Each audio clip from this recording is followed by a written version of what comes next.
through the adoration of the mother, the woman. This has been implanted through the thought process of this unseen group of thinkers. From the void and emptiness of nothing, thought conjured up something. Within this grouping of the father proton, the son neutron, and the mother electron, the whole of everything is formed. This is the first atom, the beginning in the womb of thought. This is the matrix womb. Thought formed this energy that glowed as an electrically charged atom. This glow in turn produced light. What you see in front of you is a two-dimensional representation of the atom symbol that represents a ray of light. This was created or conjured up by thought.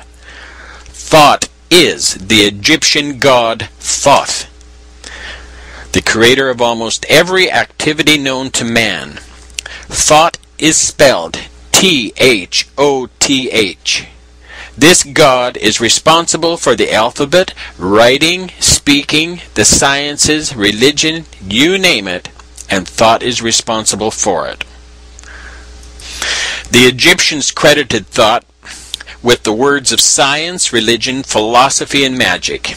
The Greeks credited thought as the inventor of astronomy, astrology, the science of numbers, mathematics, geometry, land surveying, medicine, botany, theology, civilized government, the alphabet, reading, writing, and oratory. Thought was the true author of every work of every branch of knowledge, both human and divine. This concept of thought as the Egyptian god Thoth has its counterpart in Greek mythology as Hermes, and to the Romans he's Mercury. These are just different names for the same god. El, spelled E-L, is mentioned as the father of all gods in Egyptian mythology. El is the inspiration for the term electricity. Electricity is produced by the elect lady, the electrons of the atom. All those who were faithful to this god El, the god of matter, became the elect, the chosen and faithful. These were the saints of God who were promised riches and power and would rule and reign with El if they would just put their faith in him. This was the covenant, the agreement made between God and man.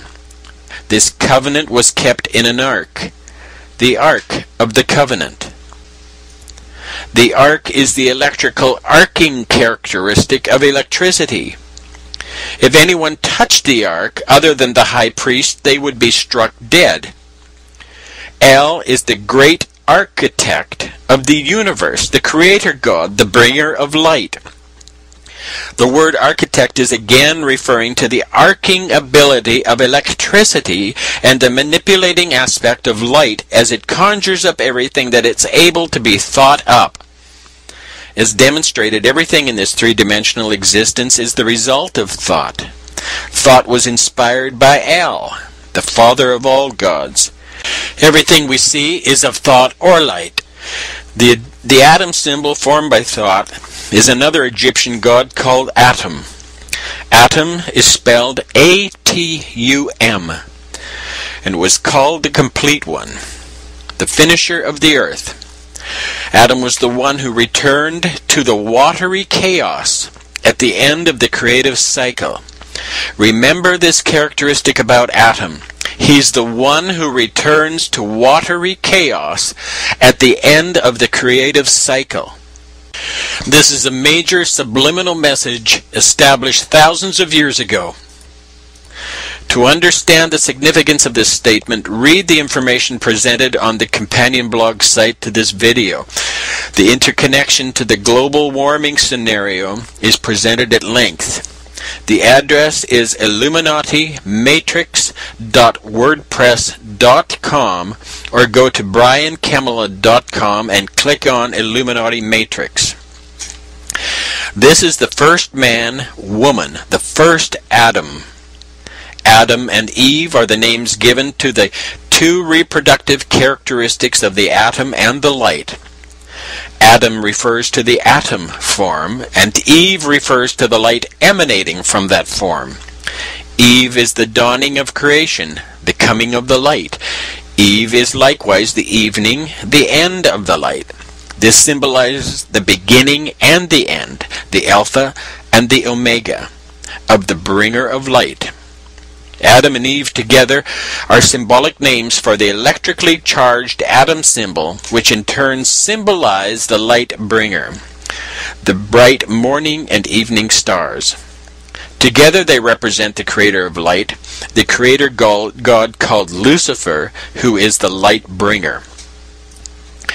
The Adam and Eve that formed the light formed the lie or deception created by the light.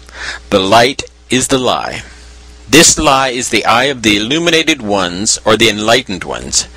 This is the all-seeing eye. In this way, Eve, the symbolic morning and evening light, produces the physical light, which is the ability to see.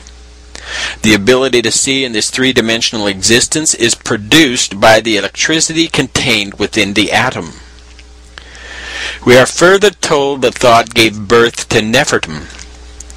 He was a type of young atom. Nefertum was referred to as the sunrise, which means he who is beautiful. This corresponds to the concept of Lucifer, the bright and morning star, who led the way for the sunrise and the approaching dawn. You can see from all this mythology that it is firmly entrenched in the structure of an atom symbol. The atom symbol was conjured up with just the slightest notion of thought from the Egyptian sun god Thoth. The light now fills the earth with its rays. This is yet another Egyptian sun god called Re, or Ra, or again Amun-Ra. This name, like the names of all the Egyptian gods, are inspired by the form of the atom symbol. The atom symbol is the oldest sex ritual symbol in the world, and if you look closely at it, you'll see that the six-pointed star is formed by the intersecting lines of the electron orbits.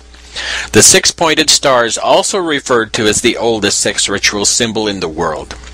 The six-pointed star is the star of Lucifer, the star of God, and the star of David, the divider, the duality god, and is the star of Israel. What has just been demonstrated is how everything was conjured up through thought. If you noticed, the words of the functioning elements in this demonstration and the names ultimately given to the different characteristics used sounded similar to each other. This is the basis and nature of manipulation. These similarities, although different, are close enough to send a message to our powerful subconscious reasoning, convincing us to register a certain thought, even though we're unaware in a total sense of what that thought is. This is called subliminal messaging. It is the foundation and the basis for the total manipulation and disconnection of all humanity from reality. This is the tool used by the Luciferian egregore of thinking beings to bring all of humanity under total control, to make us servants subject to lunacy, thereby causing us to relinquish our strength and freedom that these Luciferian thinkers might reign as God. It's this knowledge called Kabbalism, the ability to manipulate matter one molecule at a time, that the elite of the world have used to perpetuate the kingdom of these fabricated gods on earth. Thinking themselves to be the saints of God, the elect, and the divinely appointed rulers of humanity, they apply the principles of subliminal messaging taught to them by the Luciferian group of thinkers through the intellectual institutions of the world, thereby creating a hypnotic trance in which all of humanity flounders around in confusion, fear,